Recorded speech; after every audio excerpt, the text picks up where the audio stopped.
Ken Ramsey, Bridgeport United Methodist Church. We continue our series, Doing a 180, 180-second videos, 3 minutes, so that we might do a complete turnaround with regard to various issues in our life. I want to begin a series today on grief. How can we do a 180 when it comes to our grief? I want to begin by saying that this is not easy. You know, some 180s happen instantly, and wouldn't we like it to be that way with everything in our lives? But grief is one of those things in which making a turnaround and getting through it often takes more time. We have to allow the Lord to work in our hearts and work in our lives and be patient with ourselves as we move through the process.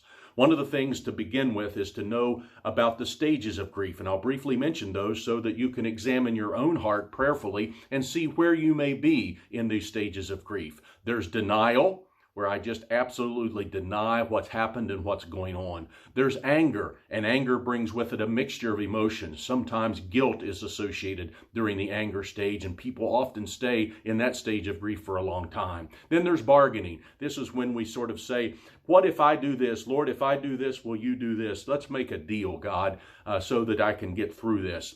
Then there's depression, is the fourth stage of grief. We can really find ourselves downtrodden and disillusioned amidst the whole process. And finally, there's acceptance, where we're able to feel like not that the grief has completely gone away, but that we're able to move forward and to begin to function in a positive way again within our hearts and within our lives. Where are you with regard to these stages of grief? You may need to talk to someone to help you sort that out, but be aware that as you're moving through these stages, it's very normal. The feelings that you have, the hurt that you have, the disillusionment that you have, often the heartbreak and the guilt that you may feel amidst this is very normal. But know this also, as we begin this journey on doing a 180 through grief, God is with you.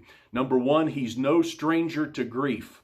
God lost His own Son at a very young age under very unfair circumstances. So He understands. He knows your hurt and He knows your heartache.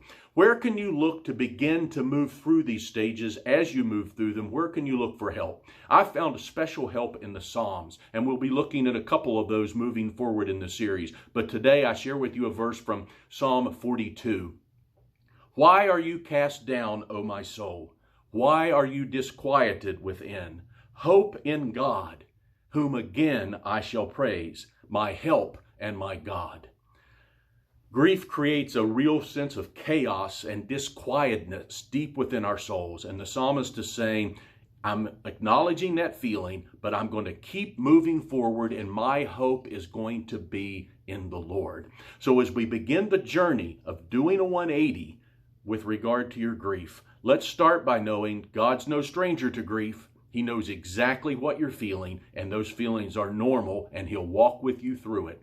And we'll continue to hope in God, even when it doesn't feel right. We're going to continue to focus upon the Lord and allow Him to guide our journey together. I'll see you next time as we continue with the series, Doing a 180.